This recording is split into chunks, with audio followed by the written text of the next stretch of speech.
নমস্কার বন্ধুরা, ভালোবাসা রান্নাঘরে সবাইকে স্বাগত জানাই। আজ আমি পেঁয়াজ রসুন ছাড়া ফুলকপি আর আলু দিয়ে কাতলা মাছের একটি ঝোল বানাবো। রেসিপিটি তোমাদের ভালো লাগলে একটি লাইক, শেয়ার আর সাবস্ক্রাইব করে দেবার অনুরোধ রইল। প্রথমে আমি এখানে কাতলা মাছ 2 পিস নিয়েছি। মাছগুলোকে বেশ আমি ভালো করে বেছে ধুয়ে নুন আর হলুদ আর একটু লেবুর রস মাখিয়ে রেখে দিয়েছি। আর তার সাথে আমি ডুমো ডুমো করে কয়েক টুকরো আলু কেটে নিয়েছি, আর তার সাথে আমি কয়েকটা ফুলকপি টুকরো নিয়েছি। এবার আমি গ্যাসে কড়া বসিয়ে কড়াতে সামান্য একটু তেল দিয়ে দিলাম। আর তেল হালকা গরম হয়ে আসলে একটা এলাচ, সামান্য একটু দারচিনি আর 3-4টে গোলমরিচ দিয়ে দিলাম। সাথে কিছুটা গোটা জিরে দিলাম। এবার এই মশলাগুলোকে কিছুক্ষণ নেড়ে চেড়ে নিয়ে হালকা ভেজে নিয়ে কড়া থেকে উঠিয়ে রেখে দিলাম। আর ঠান্ডা হয়ে গেলে শিলপাটায় মসৃণ করে গুঁড়ো করে নেব। আর এরপর এই কড়াতেই পরিমাণ মতো সাদা তেল বেশ ভালো করে গরম করে নিলাম। তেল বেশ ধোয়া ওঠা গরম হয়ে আসলে নুন হলুদ মাখানো কাতলা মাছের পেটির পিসগুলোকে তেলে দিয়ে দিলাম।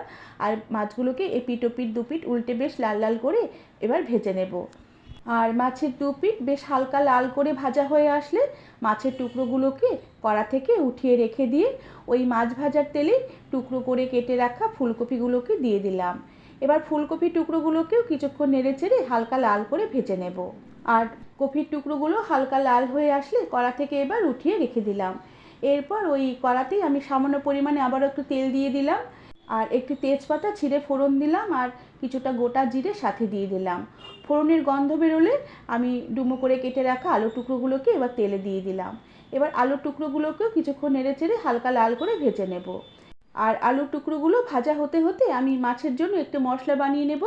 এর জন্য একটি মিক্সিং জারের বাটিতে সামান্য একটু আদা আর তার সাথে নিয়ে নিলাম কিছুটা টমেটো কুচি। আর তার সাথে ঝালের জন্য 2টো কাঁচা লঙ্কা নিলাম।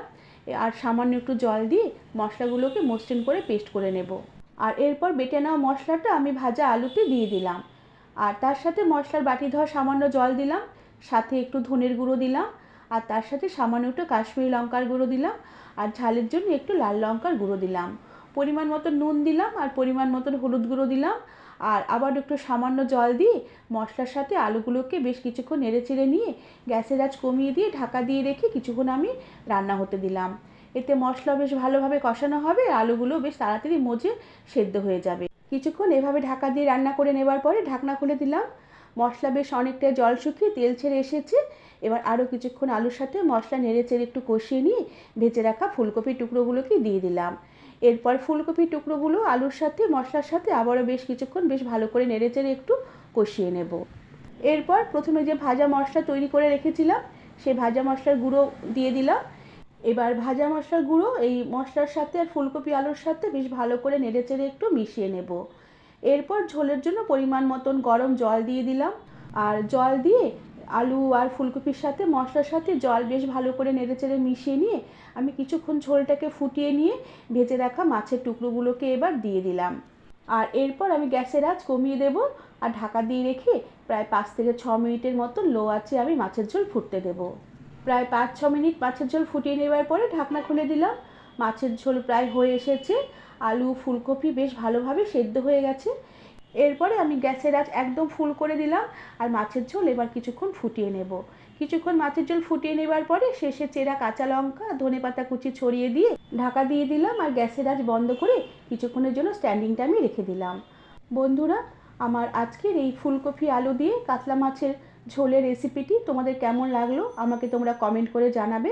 আর ভালো লাগলে একটি সাবস্ক্রাইব করে দেবার অনুরোধ রইল। আজ তাহলে আসি, পরে আবার একটি নতুন রেসিপি নিয়ে দেখা হবে। ধন্যবাদ বন্ধুরা।